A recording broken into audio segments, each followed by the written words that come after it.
Hey, hi, I'm going to share with you how to make your own magnets, your own molds. Anyway, I got to do this quick because I run out of time on my little thing here. But anyway, these are my big ones I started with. These are full size. That's what I started with, and they're just too big, and the tourists don't want to buy anything that big and bulky. But anyway, I'm out here on my deck, on my balcony. Here's where I keep my cement. That seems to be the best medium so far. It's cheap as hell, 27 bucks for 92 pounds. And if you add some sand to it, it makes it a little stronger. And then I got my little mixing thing. Everything is just, you know, recycled plastic stuff. And there's my little paddle. So these are the stuff that techniques that I've found messing around with this, and I've made almost 2,000 bucks so far selling these little guys. Here's one of my displays and where I take them in to sell them. I got a abalone, a starfish, and fish. And here's some other ones real quick.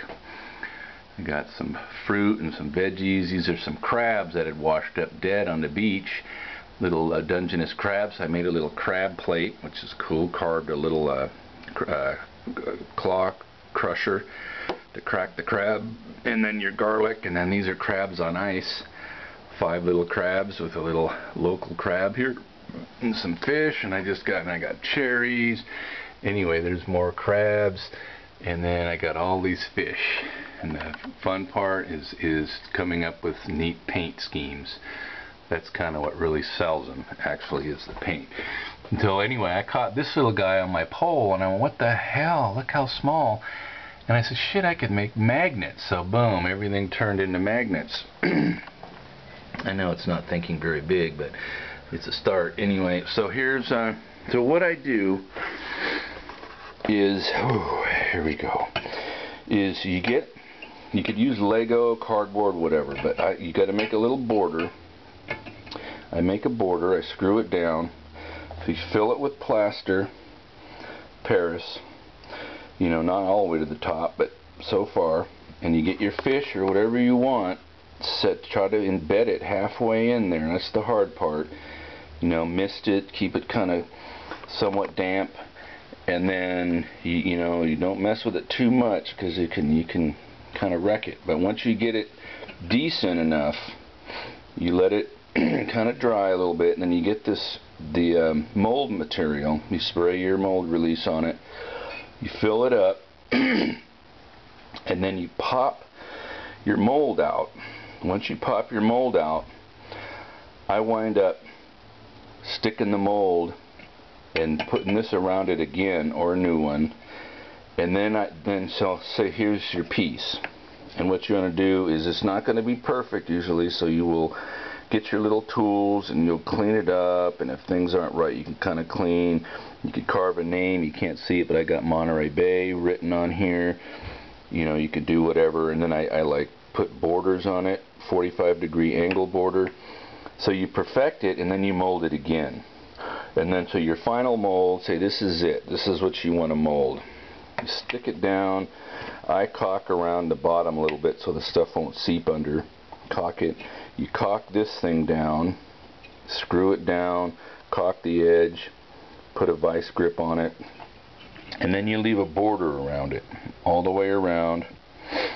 You fill it up with your mold, you spray your mold release, you fill it up, you let it dry, you pull it off, and then when you pop your mold off, boom, you got your edges already done. You don't have to use a border anymore. You already got your border, so it's done. Here's your dang mold. So you get rid of these guys, you got your mold edges. Now here they all are. They're all lined up.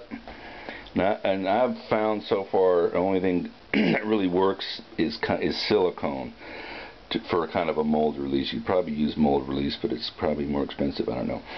But it tends, and if you leave it, the longer you leave, usually it seems like about a day on cement, and then they'll come out. If it's too early, they'll leave white deposits.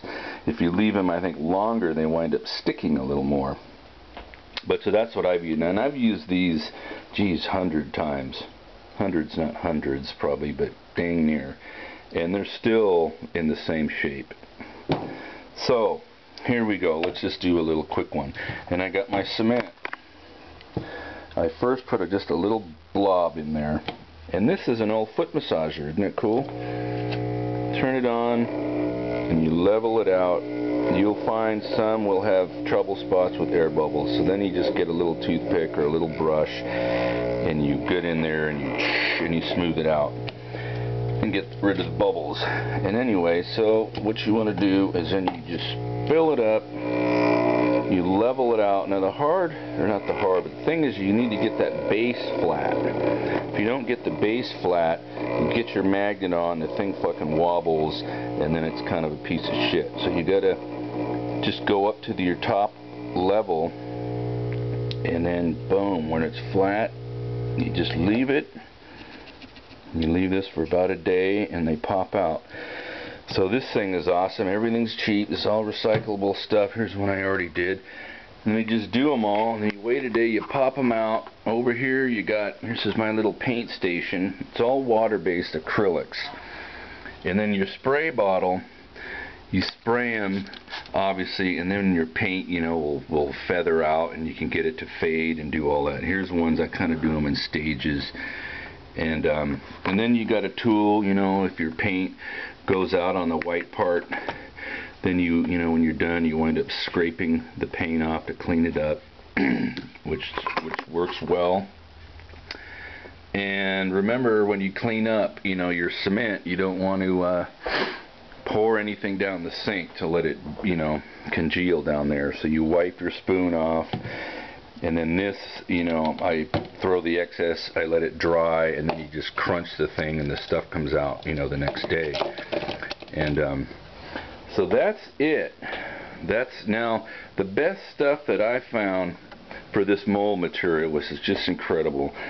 It's called Industrial Polymers out of Texas.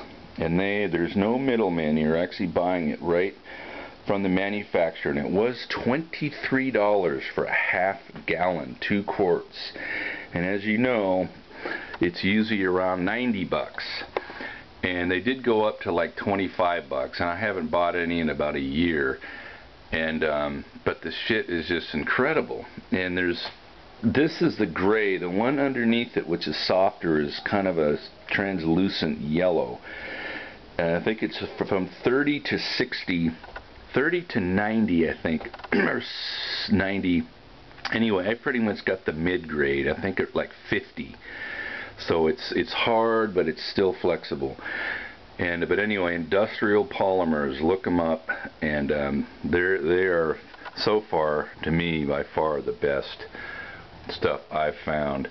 And so anyway, it's all recycled, cheap stuff. Just the hardest part is the original mold. Getting it smoothed out how you want it, get it, and then molding it. But anyway, have fun with it. And you know, I only have mine up at a couple places right now. You got to have the right place or they get buried. But you know, it's fun. You get your little checks every month or so. But the more places you have, obviously, the better chances. But it's just fun. It's just kind of a tinker thing. And then I don't know what's next, but you know, there's something. Actually, I want to carve my own little otters and stuff out of clay and then mold them, but I just haven't got my ass to do it. But anyway, have fun with it. And any questions, I'll try to help. Thank you.